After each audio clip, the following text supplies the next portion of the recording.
3 महामंत्र। ॐ त्वमेव साक्षात् श्री महालक्ष्मी महासरस्वती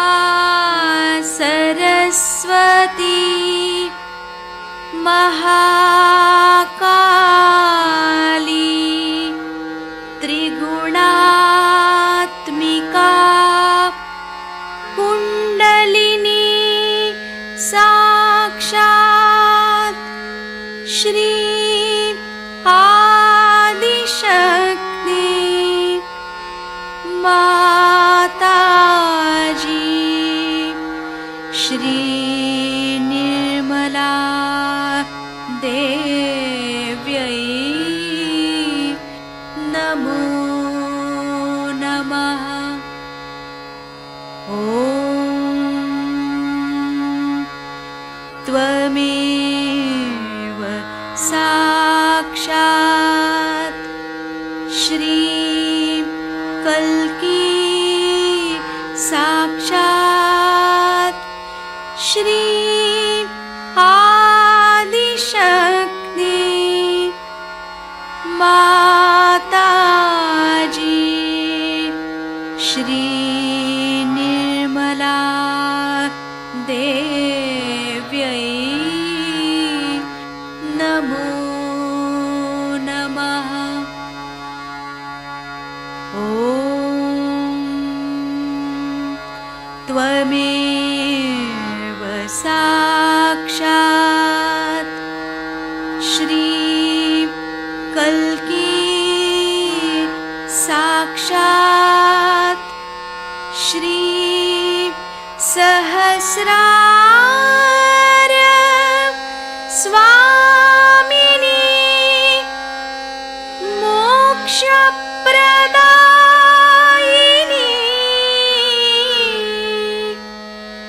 माताजी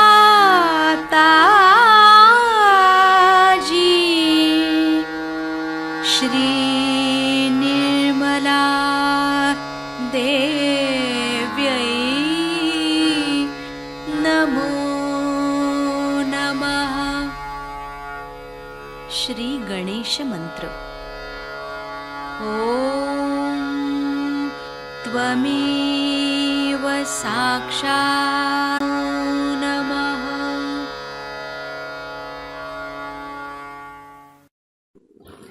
जय श्री माता जी। दोनों हाथ माँ के सामने, सेंटर हृदय में माँ की छवि को देखेंगे।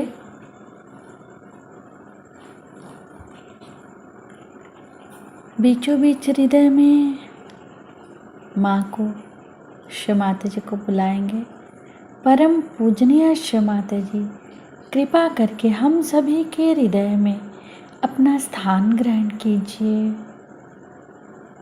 बार बार प्रार्थना, श्री माता जी कृपा करके हम सभी के हृदय में स्थान ग्रहण कीजिए। श्री माता जी हम सबको क्षमा कर दीजिए, हम सभी अज्ञानी हैं। सेंटर हृदय में श्री माता जी के प्रेम को अनुभव करेंगे।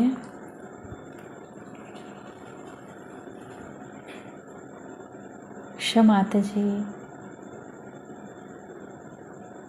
आप ही तो श्री जगदम्बा भी हैं।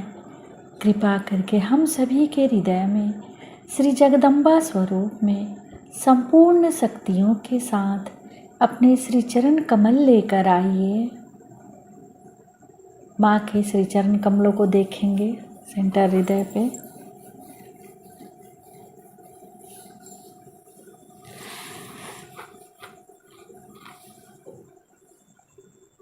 श्री माता जी कृपा करके हम सभी के हृदय को अपने प्रेम से भर दीजिए। श्री माता जी हम सभी आपसे बहुत प्रेम करते हैं, हम सभी के हृदय में आइए।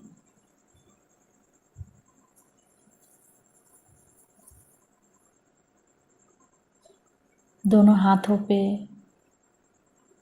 एक एक अंगुलियों पे माँ के प्रेम को अनुभव करेंगे।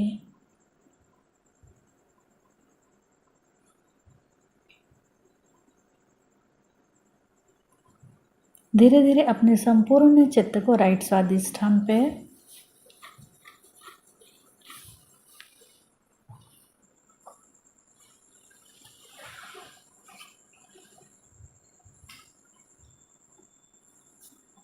संपूर्ण चित्त राइट स्वादिष्ठान पे। श्री माता जी, आप ही करता हैं, आप ही करविता हैं। हम सभी के अंदर से समस्त कर्ता भाव समाप्त कीजिए।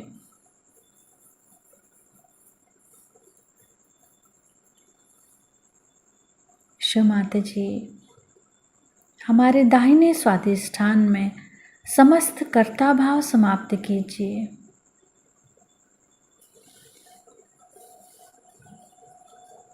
चित शक्ति मंत्र ओम त्वमेव साक्षात् श्री चित शक्ति साक्षात् श्री आदि शक्ति माता जी श्री निर्मला देव्यै नमो नमः।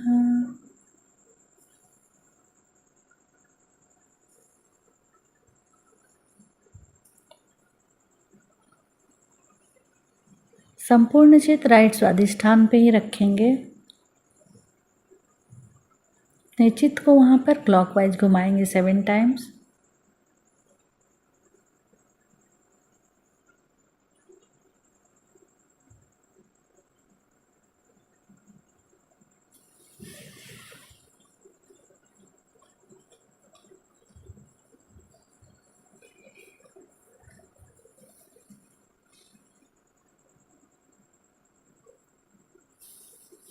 धीरे धीरे अपने संपूर्ण चित्त को राइट नाभि पे माँ के श्री चरण कमलों को देखेंगे। शिव माता जी, कृपा करके अपने श्री चरणों की शीतलता हमारे लीवर पे प्रदान कीजिए।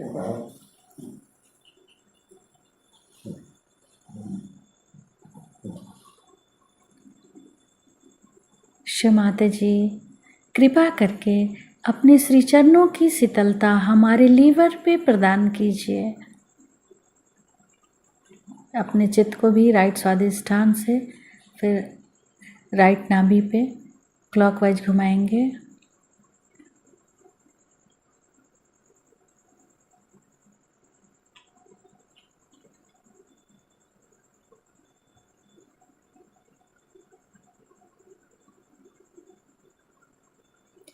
धीरे धीरे अपने संपूर्ण चित्त को सुषुम्ना नाड़ी से उठाते हुए सेंटर नाभि, सेंटर हृदय, सेंटर विशुद्धि, फ्रंट आज्ञा, सहस्त्रार। शिव माता जी, हम आपको सुन सके ऐसी कृपा कीजिए। Yesterday I spoke in English language, but everybody has requested that I should speak in Hindi today.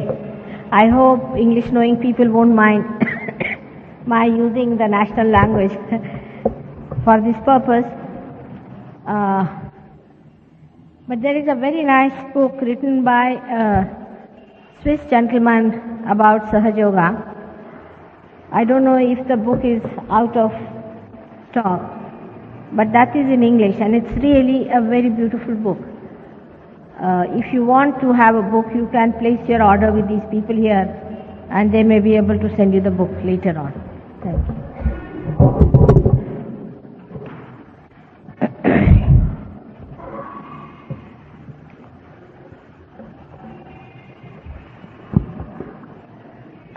कल आपको प्रस्तावना में मैंने बताया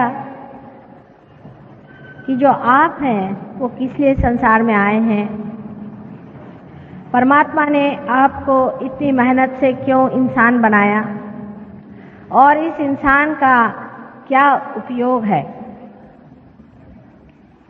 इसके लिए परमात्मा ने हमारे अंदर जो जो व्यवस्था की है वो अतीव सुंदर है और बड़ी मेहनत लेकर के ये व्यवस्था की गई और सारी तैयारियां अंदर जुट गई थी। लेकिन जिस वक्त मनुष्य को स्वतंत्रता दी गई, जब मनुष्य ने अपनी गर्दन ऊपर उठाई और जो पूर्ण मानव हो गया, तो उसने अपने स्वतंत्रता को भी पा लिया था। उसके अंदर जो दोनों शक्तियां जिसके बारे में मैंने कल बताया था, ईड़ा और पिंगला की शक्ति, ईड़ा जिससे कि हमारा अस्तित्व एग्जिस्टेंस बनता है, और पिंगला के जिससे हम सृजन करते हैं, क्रिएटिव होते हैं, ये दोनों ही शक्तियां कार्यान्वित होने के कारण हमारे अंदर मन और बुद्धि या मन और अहंकार नाम की दो संस्थाएं तैयार हो गई। ये संस्थाएं आप अगर देखें तो सर में दो बलून के जैसे हैं, जो कि आपको यहाँ दिखाई देंगी कि सर में दो बलून के जैसे हमारे अंदर बन गई। इसे अंग्रेजी में ईगो और सुपर ईगो कहा जाता है। ये दोनों संस्थाएं जा करके जब सर में बिल्कुल बीचों बीच जाके आपस में भिड़ गई, तो वहां पे घनीभूत होने के कारण वहां की जो तालू की हड्डी है, जिसे कि फॉन्टेनेल बोन कहते हैं, वो कैल्शियम से पूरी तरह से जुट गई, माने कैल्सीफाइड हो गई। माने जो वो नरम हड्डी थी वो एकदम सख्त हो गई। ये होने के कारण ही आप मिस्टर ये हैं, आप मिसेस वो हैं, आप मिस वो हैं। इसी कारण आप सब में जो अहम पना है कि मैं ये हूँ, मैं वो हूँ, मैं ये हूँ, ये सब इसी वजह से आ गया, क्योंकि आप सब उस सर्वव्यापी शक्ति से अलग हो गए। इससे पहले जो कुछ भी आपकी उत्क्रांति हुई, माने आप एक कार्बन एटम से लेकर के इंसान होने तक जो भी आपकी उत्क्रांति हुई, जो भी आपका इवोल्यूशन हुआ है, वो अपने आप होते रहा और वो आपके सतर्कता में नहीं हुआ, आपके कॉन्शियस माइंड में नहीं हुआ।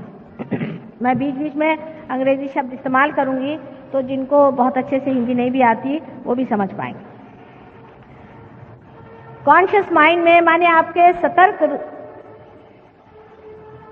चित्त में ये बात नहीं आई कि आप किस तरह से अमीबा से इंसान बने। यह आपने जाना नहीं, यह अनजाने में ही होता रहा। लेकिन इसके आगे का जो उत्क्रांति का पद है, इसके बाद जो आपको पाने का है, वो आपको जानना जरूरी था। अगर आप न जानते तो न तो आप परमात्मा को जानते, न उसकी मेहनत को जानते, न ही उसकी शक्ति को जानते, न ही उस शक्ति को आप कार्यान्वित कर पाते। इस दशा में जब आ गए, इस विशेष दशा में, इस प्रौढ़ावस्था में, इस मैच्योरिटी में जब आप आ गए, तभी आपको वो पद मिलने वाला है जिसे आप अपनी सतर्कता में जानेंगे, अपनी कॉन्शियस माइंड से जानेंगे। आप इसको जानिएगा कि हम कुछ और हो गए, हमारे अंदर कुछ बदल आ गया, और इसीलिए स्वतंत्रता आपको दी गई। ये स्वतंत्रता इसलिए दी गई, जैसे कि एक बच्चे को पहले आप गणित में सिखाते हैं कि 2 और 2 4 है, उसके बाद उसको एक सवाल आप दे देते हैं, उसको कहते हैं कि इस सवाल का आप जवाब ढूंढ के निकालिए। ये सवाल आपको हमने दिया है, ये प्रश्न हमने आपके सामने रखा है, इस प्रश्न का हल आप निकालिए। इसी प्रकार परमात्मा ने आपको इसलिए स्वतंत्रता दी कि जीवन का प्रश्न जो है उसे आप अपनी बुद्धि से ही साधें। सब मनुष्य में बुद्धि होती है। बुद्धि में जब तक सुबुद्धि नहीं होती, विजडम नहीं होती है, तब वो बुद्धि किसी काम की नहीं। सुबुद्धि भी मनुष्य में होती है, जन्मता ही उसमें सुबुद्धि भी होती है, लेकिन मनुष्य अपनी स्वतंत्रता में इसे खो बैठता है। सुबुद्धि आपके अंदर होती है, और सुबुद्धि से जब आप किसी चीज में, अपनी स्वतंत्रता में किसी चीज को आप खोजते हैं, जब आप स्वतंत्रता में इसको खोजते हैं, तब सुबुद्धि होने पर आप बराबर बीचों बीच मार्ग में रहते हैं, जिसे कि हम सुषुम्ना का पथ कहते हैं, जिसे पैरासिम्पैथेटिक नर्वस सिस्टम का मैनिफेस्टेशन होता है। अब जो लोग इस सुबुद्धि से अपरिचित हैं, या जिन्होंने उसको तिलांजलि दे दी, इस विजडम से पार हो गए, वो एक तो राइट हैंड साइड की तरफ बहुत जाते हैं या लेफ्ट हैंड साइड की तरफ बहुत जाते हैं। अब इस लेफ्ट हैंड की ओर हमारा अतीत है, हमारा अतीत, हमारा पास्ट लेफ्ट हैंड की तरफ में। जो कुछ हमने आज तक किया है वो सब हमारे लेफ्ट में है, हमारी ईड़ा नाड़ी में पूरा की पूरा स्थित है। इसी से जो संस्था बनती है, जिसे कि हम मन कहते हैं या सुपर ईगो कहते हैं। आपने बहुत बार सुना हो, लोग कहेंगे मेरा मन नहीं चाहता ना, ये मन है क्या? ये मन आप नहीं है, ये मन है। लोग कहते हैं भाई मेरा मन नहीं चाहता है करने को। ये आपके बचपन से बैठे हुए संस्कार, बचपन से बैठे हुए दिमागी जमा खर्च और पूर्व जन्म के भी बैठे हुए जितने भी आपके अनुभव हैं, सारे ही आपके लेफ्ट साइड में बैठे हो। अच्छे बुरे सब तरह के आपके लेफ्ट हैंड साइड में बैठे, और आपके राइट हैंड साइड में आपका भविष्य है। राइट हैंड साइड में आप जो सोचते हैं आगे का, ये करने का है, प्लानिंग करने का है, ऐसा करने का है, वहां जाने का है, इसे मिलने का है, ये सारा कुछ आपके राइट हैंड साइड में होता है। उसी प्रकार हमारे शरीर की चिंता करना कि हमारा शरीर कैसा ठीक रहेगा और इस शरीर में ये तकलीफ है, और किसी आने वाले मृत्यु से डरना आदि सब राइट हैंड साइड में हो जाता है। पर सुषुम्ना जो बीच का स्थान है वो है आपका प्रेजेंट, माने वर्तमान, प्रेजेंट। अब मैं आपसे कहूं कि आप इस वक्त रुक जाएं, इसी वक्त यहां पर आप रुक जाएं, तो हो नहीं सकता। रियलाइज सोल्स को होगा, बाकी नहीं रुक सकते, क्योंकि एक विचार उठता है फिर वो खत्म हो जाता है।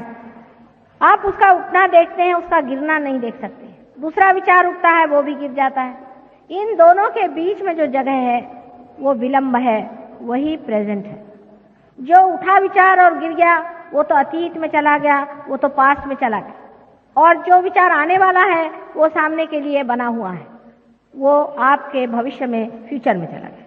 लेकिन जो इसके बीच में थोड़ी सी जगह होती है जिसे विलंब कहते हैं, वो जगह वहीं प्रेजेंट है, और वो हर इंसान में इतनी छोटी सी होती है कि इंसान ज्यादातर एक विचार के खोपड़ी पे आया नहीं कि दूसरे पे कूदा, तीसरे पे कूदा, चौथे पे कूदा, बस हर समय कूदते ही रहता है।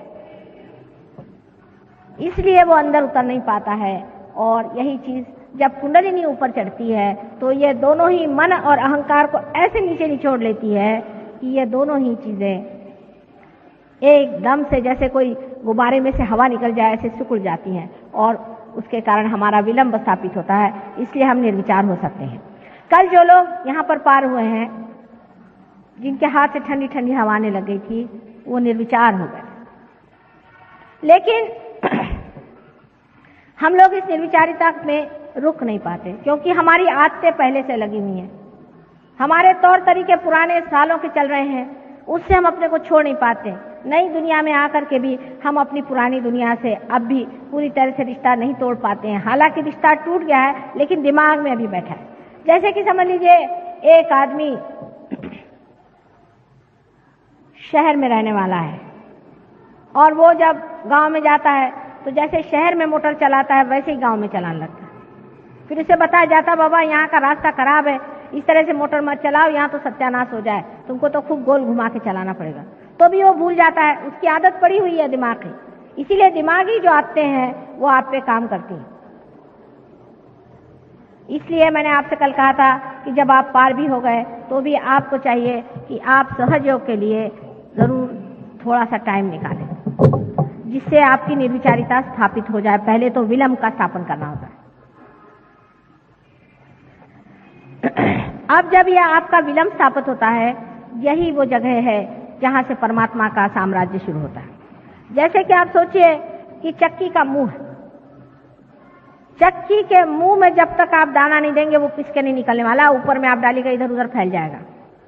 इसी तरह निर्विचारिता समझ लीजिए परमात्मा के साम्राज्य का मुख है। उसमें आप डाल दीजिए तो सारा ही कार्य हो करके, उसका जैसा प्रोसेसिंग हो करके आपको तैयार काम मिलेगा। यानी इतनी प्रचंड शक्ति है परमात्मा की। क्या आपको कोई प्रश्न है? अभी यहाँ पर एक साहब आए हुए हैं, वो मॉरिशस के रहने वाले हैं। बहुत बड़े साइंटिस्ट हैं और उन्होंने डॉक्टरेट की, बहुत सालों से मेहनत करते रहे, उनकी डॉक्टरेट किसी तरह से पास नहीं कर रहे थे और विषय उन्होंने बड़ा सुंदर लिया था कि शराब का क्या असर होता है हमारे ऊपर। उसमें सहयोग की दृष्टि से भी बहुत विचार विनिमय हुआ। लेकिन उनका माँ मैं तो हार गया इन लोगों से, ये तो मेरा देखते भी नहीं। मैंने कहा अच्छा तुम्हारा थीसिस तुम लेके आ जाओ। तो लेके आए, मैंने उसे पढ़ा वढ़ा कुछ नहीं। मैंने कहा भाई अभी इसका तो टाइम नहीं है। बस मैंने उसे उठा करके और उस चक्की के मुंह में दे दिया और आपको आश्चर्य होगा दूसरे दिन वो डॉक्टर हो गए। दूसरे ही दिन एक शब्द भी इसमें से झूठा नहीं। उस चक्की के मुंह में डालने का एक प्रयास शुरू हो जाना चाहिए। करते करते वही फिर आदत हो जाती। फिर हम कहते हैं अच्छा भगवान पे छोड़ दो। आप कितना भी कार्य कर लीजिए, लेकिन अगर वो परमात्मा पे छोड़ा नहीं है तो उसका फल पता नहीं कहां से जाके क्या निकला है। जब आप विचारों के चक्करों में घूमते हैं तब आप कार्यान्वित रहते हैं। अब इसी वजह से मनुष्य ने जब अपनी स्वतंत्रता पाली तो उसने दो काम शुरू किए। शुरू में तो उसने ये कहना शुरू कर दिया कि ये नहीं करो, वो नहीं करो, यहाँ नहीं जाओ, वहां नहीं जाओ। खासकर वेस्टर्न देशों में बहुत ज्यादा डिसिप्लिन करो। अगर सवेरे जाना है तो ग्रे रंग का सूट पहनो, रात को जाना तो काले रंग का पहनो। शराब पीना है तो इस बोतल से पियो, फलाने का एक उसका एक अलग से एक ग्लास लाओ, उसके ऐसे कांटे चम्मच रखो, इसके साथ में ये कपड़ा पहनना चाहिए। मार खोपड़ी खा लिया अपनी, उसका कोई अंत है? पागल जैसे लग गए। हर एक चीज का उन्होंने ऐसा तरीका बनाया कि आदमी पगला जाए। खाना न खाना हुआ एक आफत हो गई। चीज है तो उसके लिए प्लेटर अलग लाओ, फलाने के लिए अलग लाओ। अपने देश में भी ऐसे रिचुअलिज्म बहुत हो गए। यानी परमात्मा की प्रार्थना करना, परमात्मा को अपने को समर्पित करना, ये छोड़ के उसके दुनिया भर के रिचुअलिज्म हमने निकाले। और उसमें इतनी बेवकूफियां हमारे देश में भी हमने की है कि जिसकी कोई हद नहीं। उसका उदाहरण एक बताऊं कि जैसे कि संकष्टी होती है अपने यहाँ, जिस दिन श्री गणेश जी का जन्म हुआ है, उस दिन उपवास करना। अब ये बताइए आपके घर अगर बच्चा होगा तो उस दिन क्या आप उपवास करेंगे, सुतक रखेंगे? एक सीधा हिसाब बताइए। एक रीजनिंग लगाना चाहिए ना, आदमी को सोचना चाहिए क्या हम इस तरह से करेंगे? हमारे घर अगर बच्चा हुआ तो भाई हम शोर करेंगे, उस दिन ढोल बजाएंगे, लोगों को पेड़े खिलाएंगे, खूब मौज करेंगे, मेजबानी करेंगे। और श्री गणेश जब पैदा हुए तो उस दिन जा करके आप उपवास करें। ये इस तरह की अजीब अजीब चीजें। फिर ये कि मंदिरों में जाना, फिर मंदिर में ब्राह्मण बैठे हुए हैं, बड़े 420 है पक्के, मालूम है इनका कोई चरित्र नहीं, कुछ नहीं, जाके उनके सामने उनके पैर छूना। आपके पैर के धूल के बराबर भी नहीं है, पर वहां बैठे हैं मंदिर में तो उनके पैर छूना। फिर वो तीला लगाना और सवेरे 4 बजे उठ करके सबको परेशान करना, चीखना, चिल्लाना, धर्म के नाम पे हर तरह की परेशानी डालना। हर एक धर्म में, कौन सा धर्म ऐसा नहीं जिसमें तमाशे नहीं किए? जैन धर्म लो तो भगवान ने बचाए रखे। जैन धर्म में जो जो तमाशे इन्होंने किए हैं भगवान ने बचाए रखे। एक बड़े भारी जैनी मुनि मेरे पास आए। मैंने कहा भाई ये क्या कर रहे हो तुम लोग? कि उसके चंवर के हिलाने के पैसे दो और उसके पीछे में वो मूर्ति के पीछे में खड़े होने के पैसे दो, उसके पैसे दो, उसके पैसे दो। ये कोई तरीका है? जैसे वो शादी होती है, बारात में दूल्हा आता है तो उसके घोड़े के पैसे दो, उसके गाड़ी के पैसे दो। ऐसे भगवान के सब चीज के आप पैसे देते बैठे हुए हो। इस तरह की अजीब सजीब चीजें हमारे धर्म के नाम में बन गई। क्रिश्चियन धर्म में तो और भी सत्यानाश, कुछ पूछे ही नहीं। पहले आपको मालूम होगा कि पोप साहब ने वो निकाले थे परवाने, ये लो वो लो और परवाने करो। अभी भी वही चला, हर एक चीज में पैसा। जहां जाइए वहां पैसा लेना और इस तरह की चीजें करना। फिर आप जानते हैं नन्स बनाना, फिर उनके बाल कटवाना, फिर उनको हर तरह से उनके शरीर को तकलीफ देना। ये किसने बताया? अपने यहाँ भी बहुत है। कोई वो हो गए सन्यासी नहीं हो गए, कोई सन्यासी हो गए तो एक पैर से खड़े हुए हैं, कोई सर के बल खड़े हुए हैं। ये कोई परमात्मा को खुश करने का तरीका है? आप ही बताइए। अगर आपका बेटा आपके सामने ऐसा करे तो आप तो मर जाइएगा परेशानी से कि क्या पगला गए कि हुआ था इनको, ये ऐसा क्यों कर रहे हैं? किसने बताया आपको कि आप अपने को इतनी तकलीफ दीजिए, इतने परेशानी में डालिए? रात दिन यहाँ मुसलमानों में पकड़ के कोड़े मारो, चिल्लाओ, चीखो, ये किसने बताया? इस तरह के तमाशे रिलीजन के नाम में न जाने कितने अंट शंट बातें हो गई जिसकी कोई हद नहीं। तो उसका रिएक्शन हो गया। जब बेवकूफी हद तक पहुंच गई तो उसका रिएक्शन हो गया। साइकोलॉजिस्ट आए, वो अपने बड़े अक्लमंद समझते हैं, हमारे मराठी में कहते हैं उल्टावर से शहाणे। उन्होंने समझाना शुरू कर दिया कि साहब ये तो ठीक नहीं है, आप कंडीशनिंग कर रहे हो, अपना सब व्यक्तित्व ही खत्म करे दे रहे हो, ये नहीं करो, वो नहीं करो, तुम्हारा लिबरेशन कैसा होगा, तुम सब इनहिबिटेड हो, तुम्हारे अंदर ये हालत खराब है, वो हालत खराब। चलो साहब, अब ये सवारी कर चुके, अब दूसरी सवारी शुरू हुई। अब दूसरी सवारी पे लग गए। एक तरफ से तो इन्होंने ऐसा विकृत मन तैयार कर लिया, धर्म के नाम पे, डिसिप्लिन के नाम पे दुनिया भर की चीजें कर करके, और लोगों में इतनी विकृति आ गई, बिल्कुल जिसको कहते हैं अनैसर्गिक, कृत्रिम, बिल्कुल आर्टिफिशियल चीजें आ गई। और दूसरी साइड में इन्होंने जो शुरू कर दिया कि साहब कुछ नहीं, किसी परवाह नहीं, भगवान नाम की चीज नहीं है, कोई नहीं, हमको कोई मतलब नहीं। 12 साल का बच्चा हो गया तो माँ बाप से कोई मतलब नहीं, माँ बाप भी छोटा बच्चा पैदा हो गया उसको दूसरे कमरे में डाल देंगे। औरतें फ्री हो गई, आदमी फ्री हो गया। भाई फ्री क्या हो रहे हो, किससे हो रहे हो? आप एक शरीर के अंग प्रत्यंग हैं, आप फ्री कैसे होंगे? जैसे मेरी उंगली इसमें से छटक के कह दे कि मैं फ्री हो गई, तो इसका क्या अर्थ निकलता है? ऐसे उंगली का जो मरी हुई उंगली है। फ्री तो आप तब होंगे जब उसको जानिएगा जिसके अंदर आप बसे हुए, उस शक्ति को जानिएगा जिससे आप प्लावित। तो हुआ क्या कि पहले तो आपने अपने को धर्म के नाम पे सर्वनाश कर लिया, और अब दूसरे तरफ शुरू हुआ धर्म के नाम पे सर्वनाश करो। अंधा धर्म इतना मूर्खता से पाला गया, उसके बाद इस तरह की महामूर्खता दूसरी तरफ शुरू हुई कि भगवान है नहीं। इससे जो असल में थे लोग, उनका ही नाम बदनाम हो गया। माने लोग कहते हैं ईसा मसीह भी नहीं थे, और ईसा मसीह थे तो वो ठीक आदमी नहीं थे। माने क्या कोई हद होती है? आप उनके पांव के धूल के बराबर नहीं है, आप उनको कैसे जज कर सकते? लेकिन कौन बात करे, क्योंकि ये तो अहंकार के घोड़े पे चढ़ बैठे। आपने देखा होगा कि जब आदमी में अहंकार चल जाता है तो उसकी खोपड़ी खराब हो जाती है। एक कहानी है कि कुछ देहाती लोग एक मिनिस्टर साहब से मिलने गए, तो उनके पीए साहब मारे अपनी शान बगा रहे थे। तो बेचारे देहाती को समझ में आया, उन्होंने कहा कि साहब आप क्यों इतने बिगड़ रहे हैं? कहना आपको पता नहीं मैं पिए हूँ। कहना हमको पहले पता देते आप कि आप पिए हुए हैं तो हम आपके सामने नहीं आते। तो जिसके ईगो चढ़ जाता है वो पिए हुए आदमी जैसा था, उसको समझ में नहीं आता है। उसके पास अगर सत्ता हो गई तो उसको तो ऐसा लगता है कि वो घोड़े से भी जल्दी चल रहा है। घोड़ा तो पीछे रहेगा, ये ऊपर ही दौड़ते रहता है बिगाड़ घोड़े के। अजीब पागलपन के नमूने आप लोगों ने देखे होंगे, मुझे बताने की जरूरत नहीं। कोई आदमी फोन पे बात करता तो फौरन पता हो जाता कि कहाँ की चिड़िया है ये। बात के ढंग में, बातचीत में, हर एक चीज में उसके अंदर अहंकार ऐसा जोर मारता है कि उसको पता ही नहीं चलता। आप लोगों के अहंकार में अभी तक उतनी वो नहीं आई है चुस्ती जितनी हमने वेस्ट के लोगों में देखी। उनका तो अहंकार ऐसा उन पे जमा बैठा हुआ है कि वहां का एक साधारण मजदूर भी इस तरह से बात करता है कि लगता है ये कौन से पागल खाने से चला है भाई। वहां तो नम्रता नाम की चीज किसी को मालूम नहीं। सुबह से शाम गाली गलौज के सिवा बात ही नहीं करते। कम से कम अपने देश में सभ्यता है, कम से कम बोलने में लोग सभ्यता से बात करते हैं। नसीब है मैं मराठी में हिंदी में बोल रही हूँ, ये लोग सुनेंगे नहीं। हालांकि वो खुद ही कहते हैं, मुझसे कहते हैं माँ हमारे अंदर कलोसल ईगो आ गया है, हम कहीं नेपोलियन तो नहीं थे पहले जन्म में। इसलिए समझ लेना चाहिए कि एक तरफ तो हम बहते बहते चले गए, एक साइड में अंधश्रद्धा में, और दूसरी तरफ हम बहते बहते चले गए अहंकार। दोनों भी चीजें असलियत से दूर है। हर एक चीज का जो इसेंस होता है, जो तत्व होता है, बीचों बीच होता है। हमारी भी पीठ की रीढ़ की हड्डी बीचों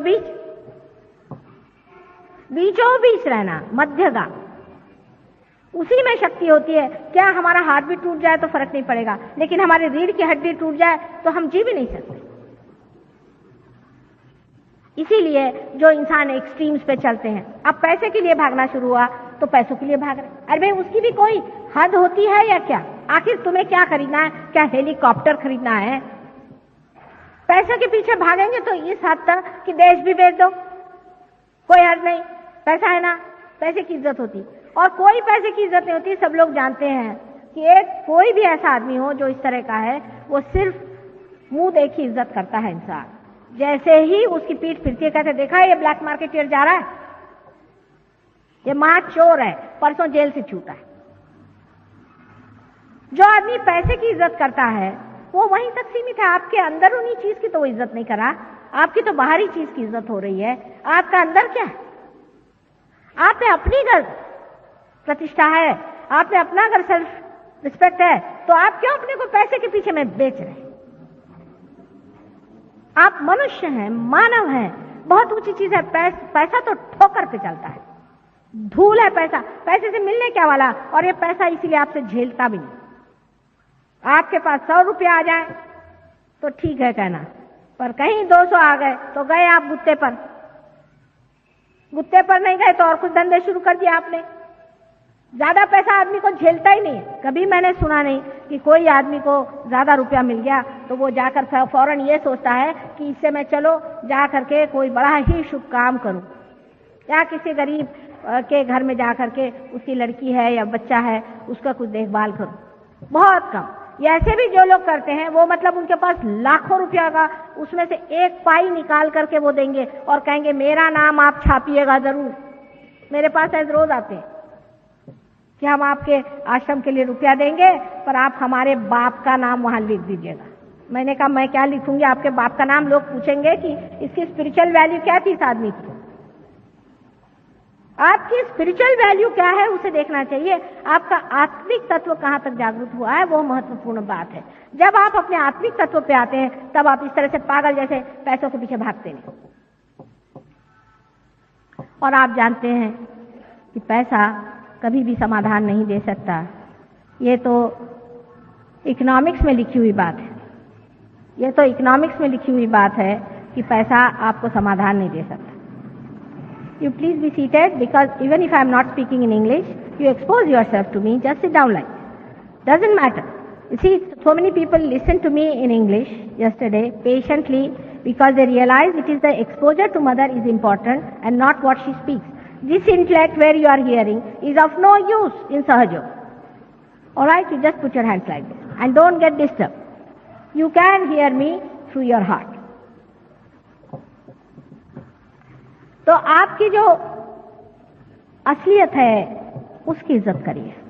जो आपके अंदर बसी हुई परमात्मा की देन है उसकी आप इज्जत करिए, और तब आप किसी एक्सट्रीम पे नहीं जाते। सत्ता के पीछे में आजकल आप देख रहे हैं अपने देश में कि लोगों में जरा भी किसी भी प्रकार की स्टेबिलिटी नजर नहीं आती, क्योंकि उनमें अपने में उनको विश्वास नहीं रह गया।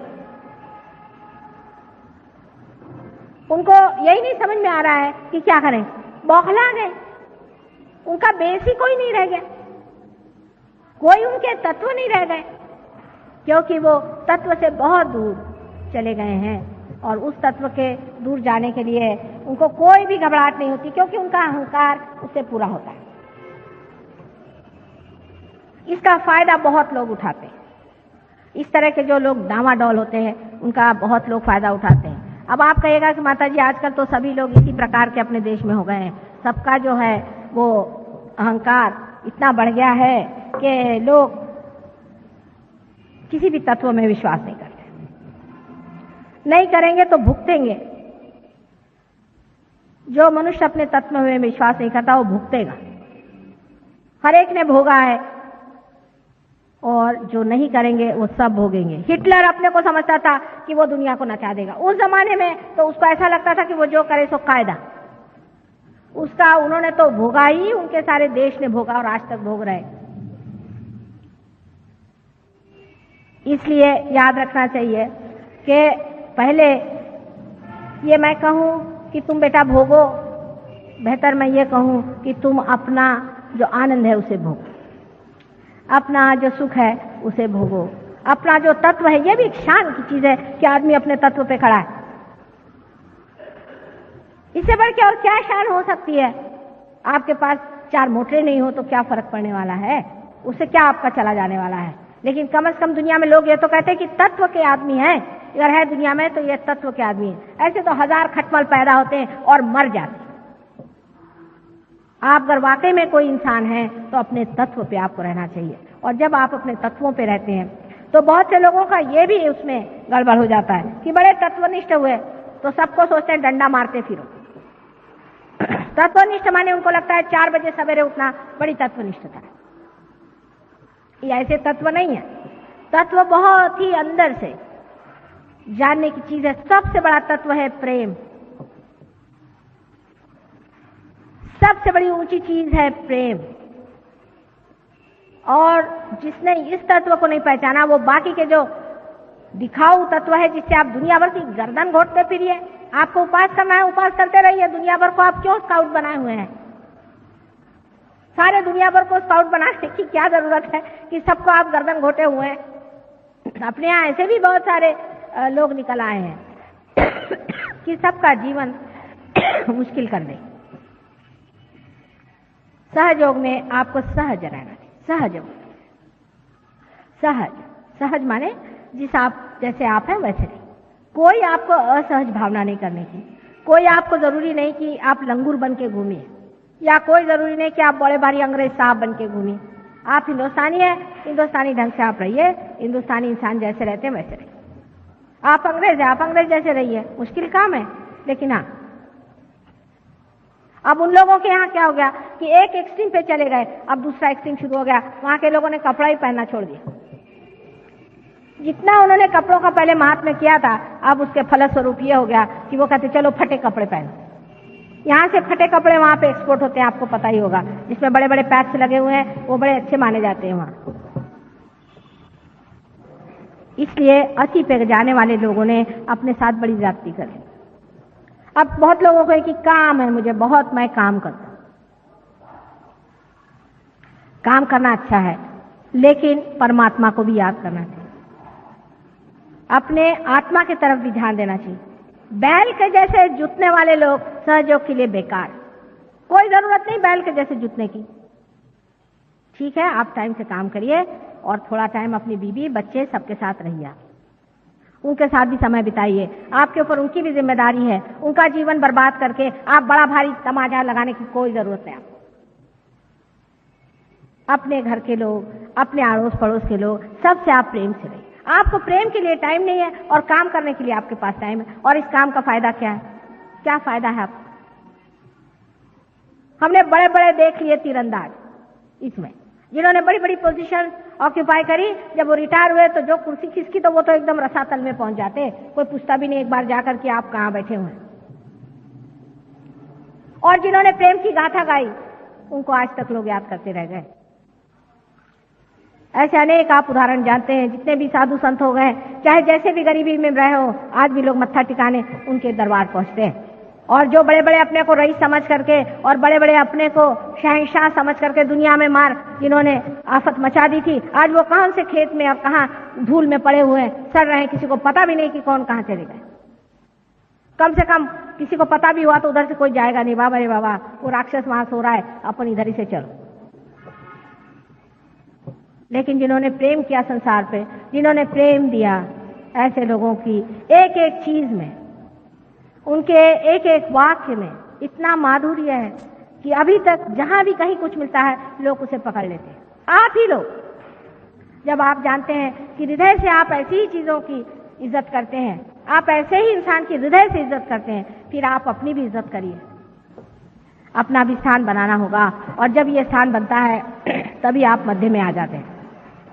ये सब मैंने इसलिए बताया क्योंकि हमारे यहाँ एक्सट्रीम्स पे जाने से कितने कितने उपद्रव हो गए हैं उसके बारे में आपको पता ही नहीं है।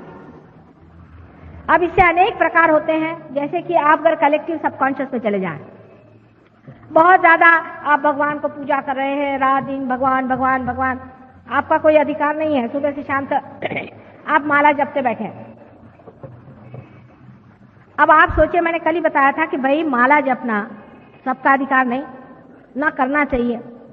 भगवान को याद करने के लिए हृदय में उनको स्थित करके और उनको बहुत ही आग्रह से बुलाना पड़ता है, तब उनसे कुछ संबंध बनता है। और आप लोग इस प्रकार जो उनका नाम जपते रहेंगे तो उससे क्या होगा? उससे सिर्फ एक बात होने वाली है, और वो बात ये हो जाती है कि भगवान तो कोई नहीं आते हैं, पर कोई राम नाम का समझ लो भूत हो, वही आपके खोपड़ी में आ जाएगा। बहुत से लोगों ने मुझे बताया, माता जी मैं बैठा था, भगवान की पूजा कर रहा था, मेरे गले से, मेरे हाथ से हार उठा और भगवान के गले में पड़ गया। मैंने कहा भगवान को और कोई काम नहीं। फिर आगे बढ़ते बढ़ते ऐसे गुरुजी लोग निकल गए। कल उनके पास मैं गया था, उन्होंने बता दिया कि मेरे पिताजी ने मेरा धन कहाँ गड़ा के रखा है। मैंने कहा ये भगवान तुम्हारे इसके सब लिख के रखते हैं क्या? तुम्हारे बाप ने कहाँ धन तुम्हारे लिए गड़ा के रखा है कि 4 जनों की और गर्दनें काटो? फिर कहने लगे कि नहीं। और फिर उन्होंने और एक कमाल बताया। मैंने कहा क्या कर ले? उन्होंने मुझे घोड़े का नंबर बताया और वही घोड़ा आया, और भी भगवान की। मैंने कहा तुमने बड़ी इज्जत कर दी। फिर कह ले सट्टे का नंबर भी बताते हैं और मटके का नंबर भी बताते हैं। इस तरह से हम कितने गिरते गिरते गिरते गिरते कहाँ जाके गिर जाते हैं। भगवान को खोजते हुए हम अपने घोड़े का नंबर पूछने लग जाते हैं। ये क्या भगवान के काम है? ऐसे हजारों गुरु घुमा करते हैं और उनके यहाँ बड़ी बड़ी मोटरें खड़ी रहती हैं, आपने देखा हो। उसी में फिर अपने महाराष्ट्र में खास करके औरतों के बदन में देवी का संचार होता है, कहते हैं। इन भूतनियों के बदन में आने के लिए देवी को कोई धंधा है या नहीं? वैसे तो वो बर्तन मांजती रहती दुनिया भर के, और उनके अंदर देवी आ गई, सब गए उसके पैर छूने के लिए। ये सारी बेवकूफी हमारी लेफ्ट साइड के मूर्खता की वजह से और अंधता की वजह से हम लोग करते हैं। सुबह से शाम अगर कहा भाई जाओ, तुमको मंदिर जाना है, जाओ, सिर्फ वहां जो मूर्ति है उसके सामने मत्था टिकाना और वापस चले आना, तो वो मानेंगे नहीं इस बात। वहां से वो प्रसाद ले आएंगे, वो पता नहीं किस गंदे आदमी ने किस तरह से बनाया है, उसका हृदय कैसा है, वो खा के चले गए, हाँ प्रसाद खाया, और उसके बाद सीधे डॉक्टर के पास। और राइट साइड के जब लोग बिगड़ते हैं तो उनका तो भगवान ही बचाए रखे, क्योंकि अहंकार ऐसी चीज है कि वो आदमी को कुछ समझ में नहीं आता। वो बेवकूफियां करते जाएगा, मूर्खता करते जाएगा, लेकिन उसके समझ में नहीं आएगा कि मैं मूर्ख हूं। सब दुनिया उस पर थूकेगी, हंसेगी। एक बोसाका नाम की जगह है, वहां के राजा साहब इतने बेवकूफ हैं, प्राइम मिनिस्टर, कि उन्होंने मोती के, मतलब वो है नीग्रो, और मोती के उन्होंने जूते बनाए। अजीब अजीब तरह की चीजें वो करते रहते हैं। दुनिया उन पे हंसती है कि ये अमीन साहब एक हैं अकलमंद, बहुत बड़े, लेकिन वो अपने को इतने अकलमंद समझते हैं कि उनको कौन समझाए। वो घोड़े पे सवार है ना।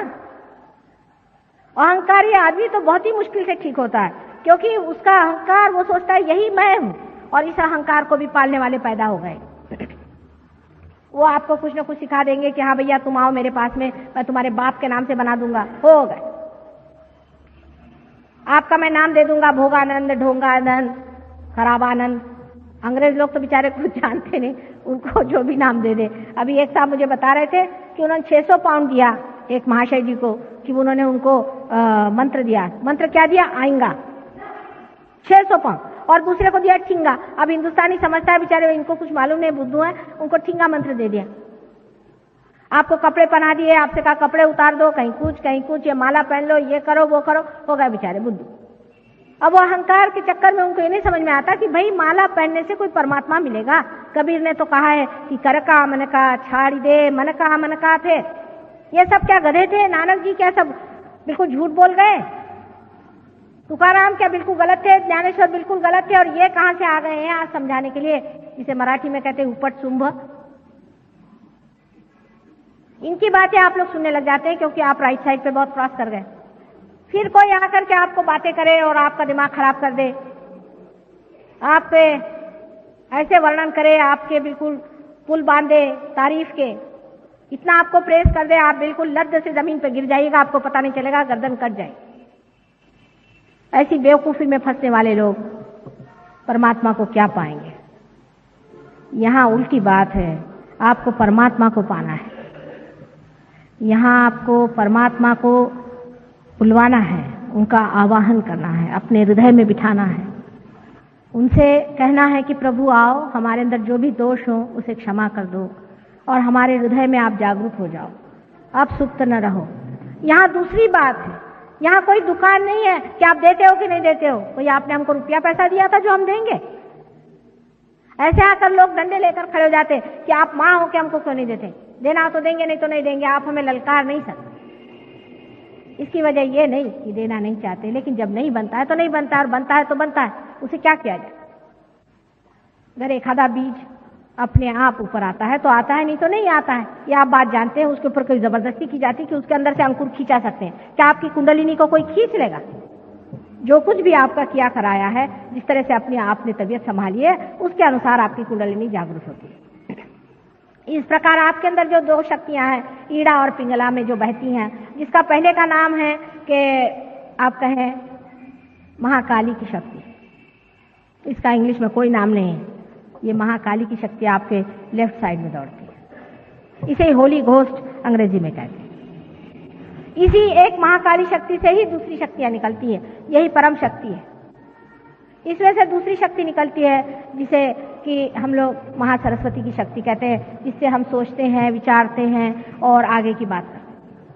इन दो शक्तियों को गलत तरीके से इस्तेमाल करने की वजह से ही हमारे अंदर अहंकार और प्रतिअहंकार के घनीभूत सर में ये बबल्स हो जाते हैं, या कहना चाहिए गुब्बारे जैसे दो घनीभूत संस्थाएं तैयार हो जाती हैं।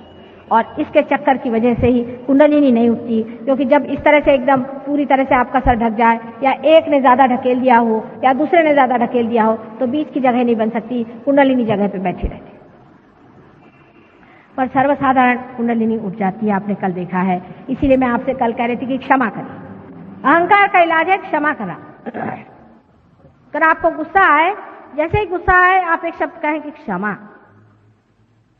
कोई अगर बोले समझ लो आप बहुत क्विक टेम्पर्ड हैं, बहुत हॉट टेम्पर्ड हैं, बहुत ही ज्यादा, आपके नाक पे कहते हैं कि नाकाचा शेंडाला राग अस्तु, नाक के ऊपर में यहाँ आप पे गुस्सा बैठा हुआ।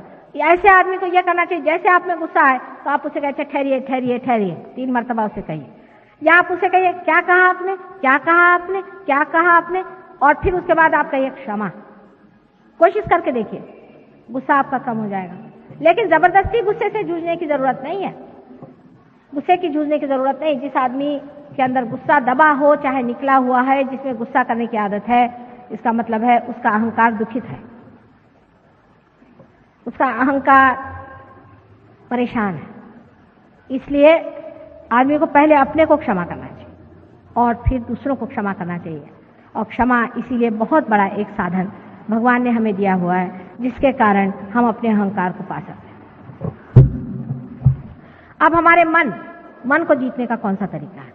एक तो क्षमा से हम अपने अहंकार को जीत सकते हैं, और अपने मन को जीतने का तरीका यह है कि जिस चीज को बहुत ज्यादा देखने का मन करता है, जिस चीज को बहुत ज्यादा पाने का मन करता है, उधर से अपने मन को कहना क्या बेवकूफी लगा रखी है,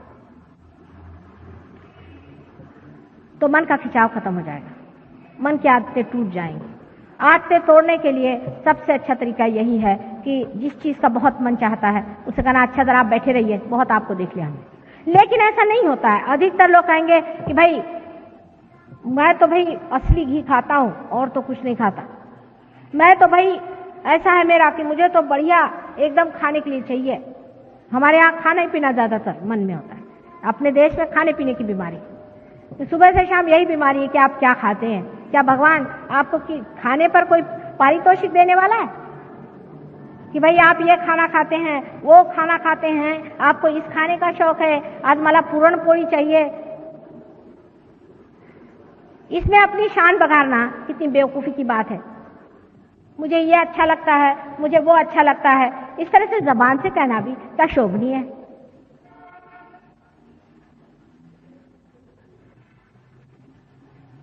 और वो भी ऐसी चीजें आप कहिएगा कि जिससे आप सोचते हैं कि मैं बड़े रईस हो गया, बड़ी रईसियत मुझ में आ गई, इस तरह से आप कहते हैं। और देखकर मुझे आश्चर्य होता है कि ये भी कोई बात कहने की है बेटे, ये भी कोई बात अपने मुंह से कहने की है कि मुझे इसका शौक है, मुझे कपड़ों का शौक है, मुझे फलाने का शौक है, मुझे ढिकाने का शौक है।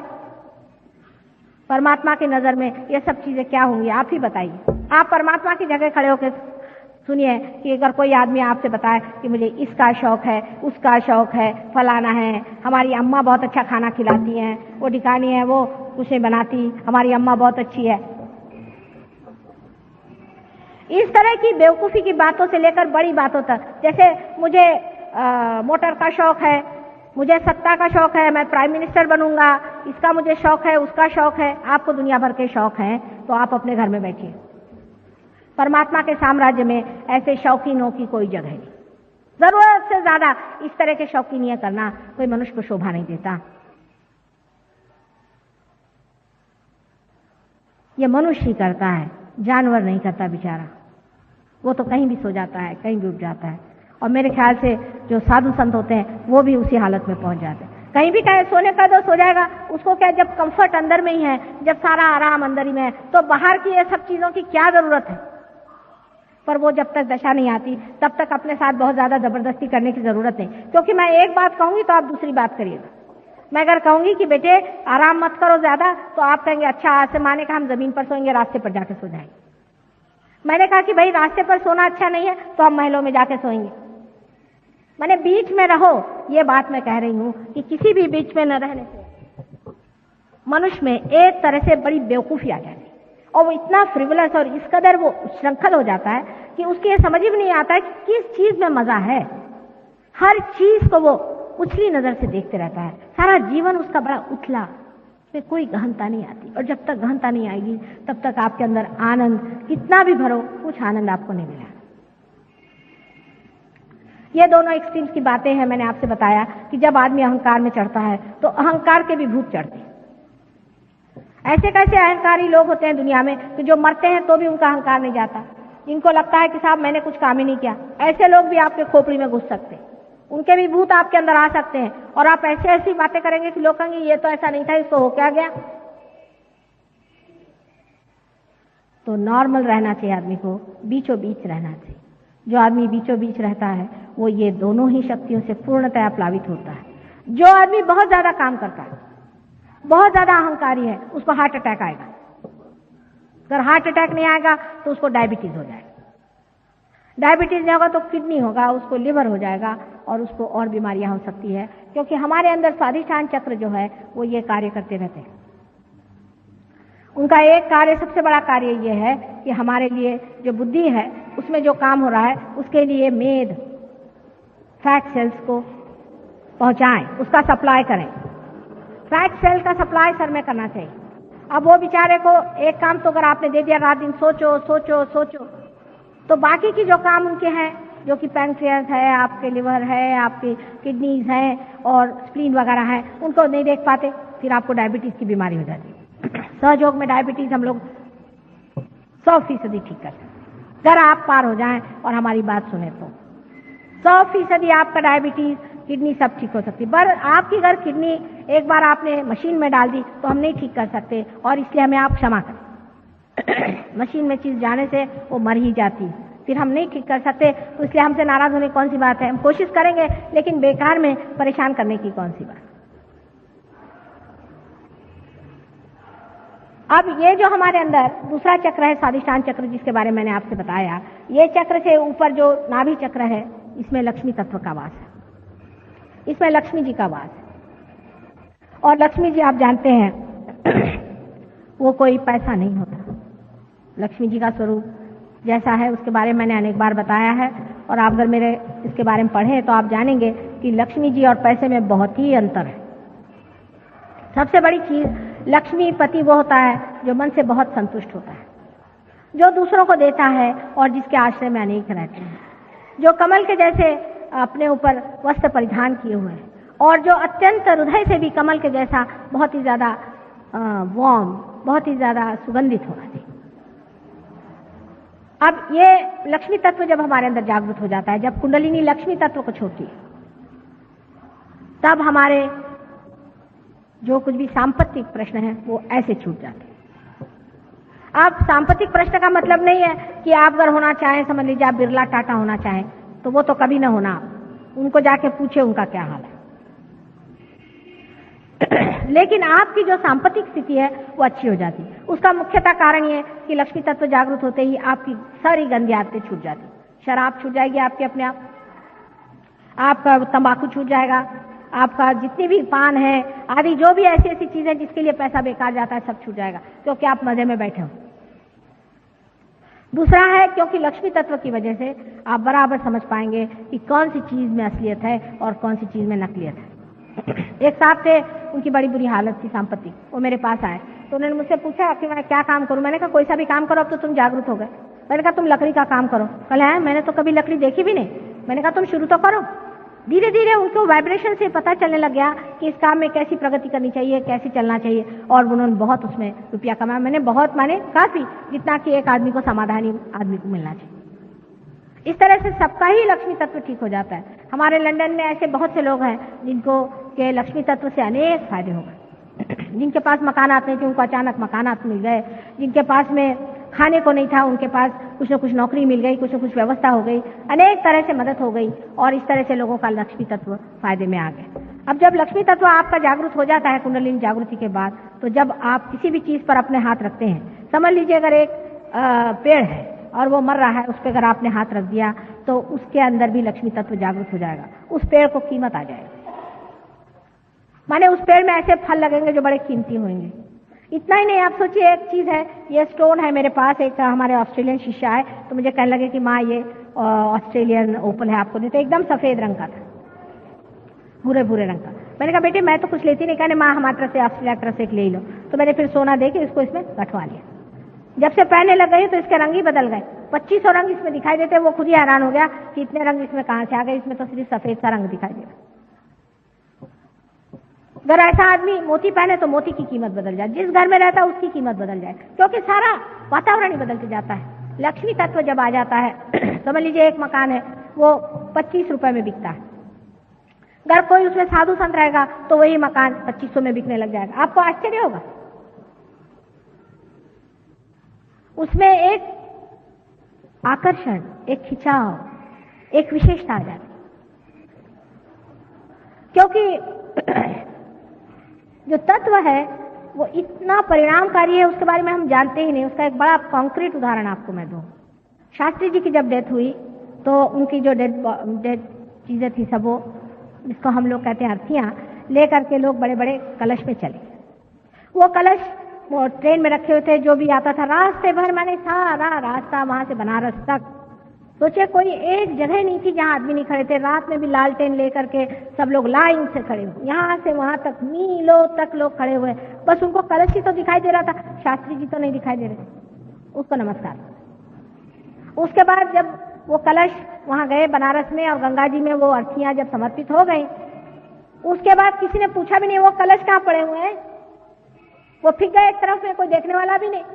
तब किसी ने पूछा भाई वो कलश कहाँ है, वो चांदी के कलश थे, कहीं खो हो जाए, तो उनको कोई जानता नहीं कहाँ पड़े हुए हैं कलश, वो गिरे हुए थे एक तरफ में। फिर उन्होंने उठा के लाया कि कहले देखो ये कलश यहाँ पड़े हुए। जब उसके अंदर का तत्व खत्म हो गया तो उसमें क्या अर्थ रह गया। इसलिए अपने तत्व पे रहिए, और ये तत्व हमारे अंदर जो है, ये तत्व जो जागरूक रखता है, पहले तो आपके अंदर आपके नाभि पर ये चक्र है, और इस नाभि चक्र पे आपका माँ का वरदान है, आप अपने माँ से कनेक्टेड है। और जिस इंसान की माँ बहुत धार्मिक और अच्छी औरत होती है, जिसमें कोई भी अतिशयता नहीं होती है, ये बड़ा भारी वरदान उस आदमी के लिए। ऐसे आदमी का नाभि चक्र ज्यादातर संतुलित रहता है। जिस माँ ने अपने बच्चे को प्यार दिया, दुलार दिया और उसको हमेशा तृषित रखा या तकलीफ दी, तो फिर बहुत परेशानी हो जाती। पर अगर उस बच्चे को खूब सारा प्यार दिया और उसको हमेशा संतुष्ट रखा है, तो ऐसा लक्ष्मी चक्र बहुत जल्दी जागरूक हो जाता है। और कभी कभी कोई माँ है बहुत ही ज्यादा धार्मिक है, बहुत ज्यादा जिद्दी है और दुनिया भर की चीजें खुराफात करती रहती, अपने बच्चों को नहीं देखती, उनका लक्ष्मी तत्व खराब हो सकता है। वो चाहे पैसे वाला हो लेकिन उसमें लक्ष्मी तत्व नहीं होगा, माने वो ऐसा आदमी समाधान ही नहीं होता। अब साइकोलॉजिस्ट भी इसको मानते हैं कि जिस बच्चे का बचपन अच्छे से नहीं बीतता है, वो आदमी जरा सा कुछ अबनॉर्मल होता है। उसके आगे का जो चक्र है, उसके आसपास में जो आप वॉइड देख रहे हैं, ये बहुत जरूरी चीज है। ये हमारे पेट में सारा जो वॉइड है, जिसको कि यहाँ पर दिखाया गया है इस तरह से, इसके अंदर दत्तात्रेय जी का स्थान है, गुरु का स्थान है। हमारे पेट के अंदर गुरु का स्थान है। जैसे नाभि चक्र से हम खोजते हैं, पैसा खोजते हैं, या चाहे पहले तो हम खोजते हैं पेट भरने के लिए, फिर अपनी तृप्ति खोजते हैं, फिर उसके बाद में उससे नहीं भरा तो फिर उसके बाद में हम सत्ता खोजते हैं, पैसा खोजते हैं, ये खोजते हैं, वो खोजते हैं, और फिर उसके बाद में जो गुरु तत्व होता है उसको खोजते हैं। हम खोजते हैं कि हमें कोई ऐसा आदमी मिले जो हमें इस भवसागर से पार करा दे। इसके खोज में हम लग जाते हैं। ये दत्तात्रेय जी का स्थान है। आदिनाथ, जब आपने तो सुना ही है ना आदिनाथ का नाम, मच्छिंद्रनाथ का नाम, आदिनाथ जिन्हें कि जैनी लोग भी मानते हैं, उन आदिनाथ से लेकर सब दत्तात्रेय के अवतरण हैं। और ये अवतरण मुख्यतः 10 अवतरण हम मानते हैं मुख्यतः, पर ऐसे तो अनेक हुए हैं। ये 10 अवतरण में मोहम्मद साहब भी है। दत्तात्रेय ही हैं साक्षात मोहम्मद साहब। यानी हम लोग ऐसे हैं कि हम साईनाथ को मानते हैं, हाँ वो भी बिल्कुल दत्तात्रेय ही थे, शिरडी के साईनाथ दत्तात्रेय थे। लेकिन अगर कोई हमसे कहे कि मोहम्मद साहब भी दत्तात्रेय थे तो नहीं मानेंगे। आखिर साईनाथ भी तो मुसलमान थे, फिर आप उनको क्यों मानते? उनको हम मानेंगे पर मोहम्मद साहब को हम नहीं मानेंगे।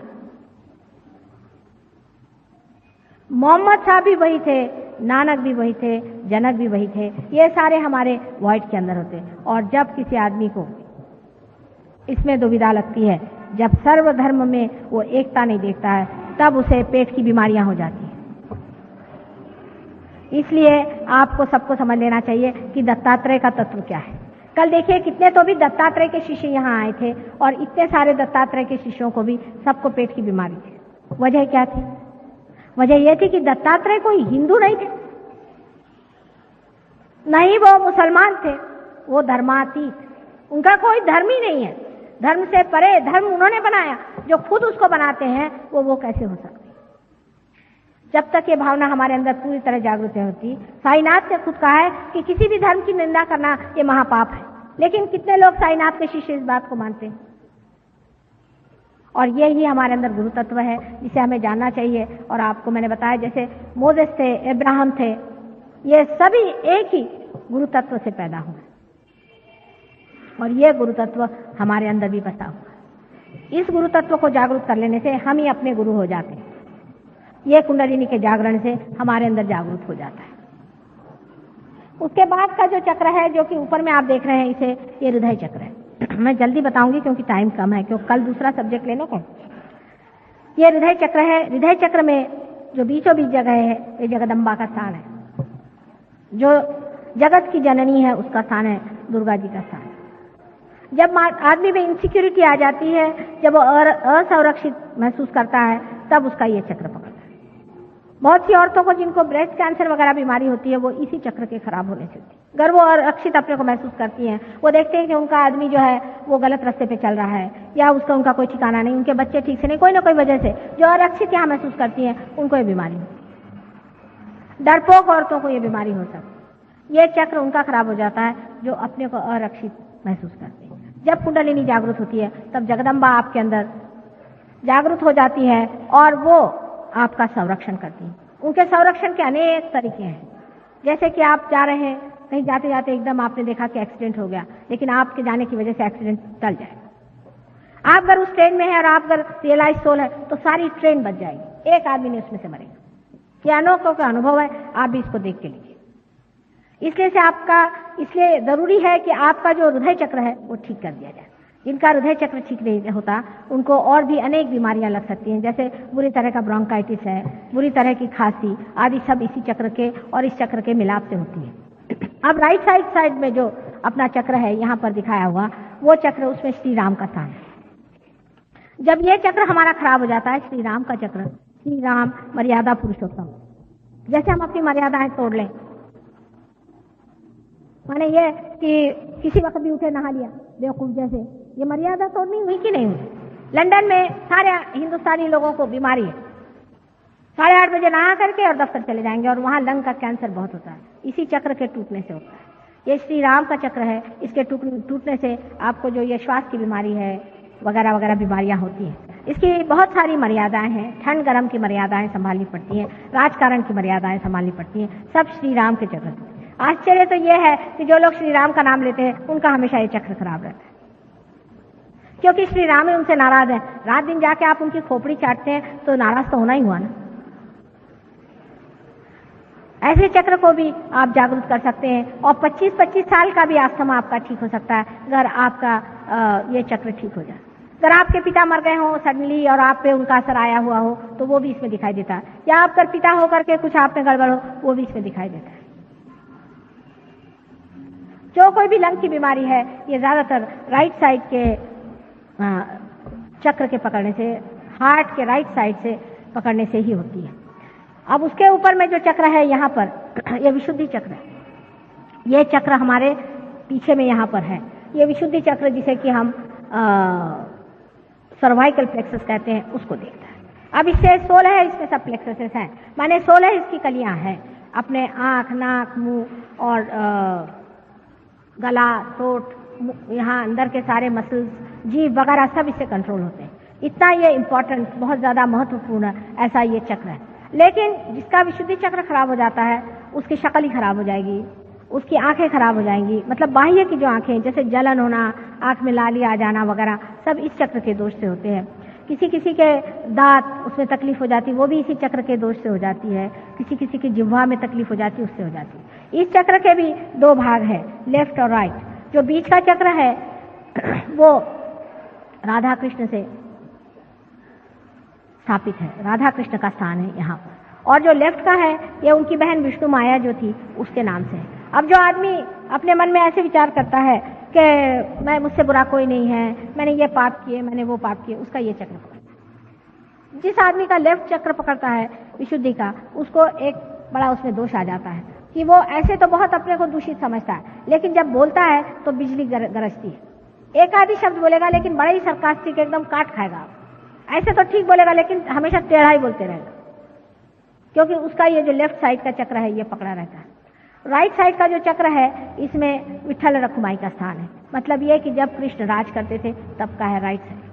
जब राइट साइड का चक्र पकड़ता है तो आपको जुकाम आदि जो बीमारियां हैं वो सब शारीरिक बीमारियां, और सोचने में भी मनुष्य राइट साइड के इसका जो होता है उसमें एक तरह का अहंकार भी आ सकता है, क्योंकि वो जब बोलता है या कुछ करता है तो उसमें इतना अहंकार आ जाता है कि उसकी छाया इस चक्र पे भी आ जाती है। बोलते वक्त में अगर अहंकार का उपयोग करें तो इस पर भी आ जाती है, और इसी कारण ये भी चक्र जब खराब होता है तो भी बड़े दूषण अलग हो जाते हैं। इस चक्र को सबसे ज्यादा अगर कोई खराब करता होगा तो वो है सिगरेट। सिगरेट से कैंसर होता है, उसे तकलीफ होती है, कितना भी कहे सिगरेट छूट नहीं सकती, पर सहयोग में आने से सिगरेट यूं छूट जाएगी। आपको उसके लिए कोई मेहनत करने की जरूरत नहीं, एकदम से आपकी सिगरेट अपने आप से छूट जाएगी, आप सिगरेट पीना छोड़ देंगे। ये इस चक्र की बात है। अब ये चक्र और ये चक्र मैं कल बताऊंगी, बहुत देर हो गई है क्योंकि आप जानते हैं इसके बाद जो काम है उसमें बहुत टाइम लग जाता है। इस प्रकार आपको ये सोचना चाहिए कि हमारे अंदर परमात्मा ने कितनी सुंदर व्यवस्था की है, उन्होंने कितने सुंदर हमारे अंदर व्यवस्था करी हुई है और कितना इंतजाम किया है। जो उत्क्रांति में हमने दशावतार बनाए हुए थे वो सारे दशावतार इसी प्रकार से है कि नाभि चक्र में लक्ष्मी नारायण है, और लक्ष्मी नारायण से ही आगे बढ़ करके यहाँ तक आने पर आपके जो है 8वें अवतार तक है, और उसके बाद में 8वां अवतार जो श्री राम का है वो आपका यहाँ पे माने यहाँ राइट हार्ट पे आता है, और 7वां अवतार 7वां श्री राम का यहाँ आता है, और 8वां श्री कृष्ण का यहाँ आता है। इस प्रकार उत्क्रांति में आपके जो जो अवतरण हुए उसी प्रकार है। 9वां अवतार यहाँ था और 10वां अवतार यहाँ था। इस प्रकार 10 अवतार है और वो हमारे अंदर स्थित है। 9वां अवतार मैंने आपसे पहले बताया ख्रिस्त है, जो कि हम जीसस क्राइस्ट के नाम से जानते हैं, उनके बारे में कल बताऊंगी, और सहस्त्रार के बारे में बताऊंगी। इस प्रकार हमारे जो चक्र हैं उनमें आप देख सकते हैं कि कैसे परमात्मा ने कार्बन से लेकर के हमें इंसान बनाने में मदद की। अनेक बार संसार में अवतरण आए और उन्होंने किस तरह से हमारी मदद की, और अब आगे के लिए भी वो हमारी कैसी मदद करने वाले हैं। अब हम लोग रियलाइजेशन के लिए थोड़ी कोशिश करेंगे, और मुझे आशा है कि आज भी बहुत से लोग पार हो जाएंगे। कल भी बहुत लोग हो गए थे। थोड़ा पानी दो। सब लोग जरा जूते उतार के रागा श्याम कल्याण. Please put your attention on Muladhara Chakra. Let me tell you something about Raga Sham Kalyan. I find out a very close relation between human emotions and classical ragas. Innocency, the most important emotion and part of human life. Very hard to achieve but very easy to enjoy. Rag Sham Kalyan. Very tough to perform but very peaceful to listen. Let's enjoy Rag Sham Kalyan.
pa da re da da pa da ma ba ma ba da ma da pa da ma pa da ma pa ga ma re re sa re ma pa ga ma re re sa re sa re ma pa ga ma re re sa re sa re ma pa ga ma re ni ma re sa ma re pa ma da pa ma ba sa ni da ma da pa ga ma re sa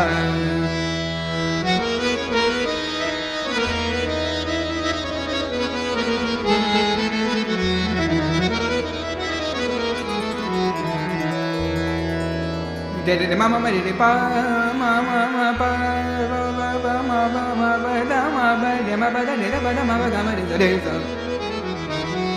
de ma ma de ma ma de ma ma de ma ma ba ba ma ba ba ma ba ba de ma de ma ma de ma ma de ma ma de ma ma de sa sa de sa de ma de pa ma pa da ba da ma ba de ma ba da ba da ma da ba pa da ma da ba pa ni da ni pa pa da ma da ba da ba da ma pa ga ma ga ma re ma pa re ma ba sa ni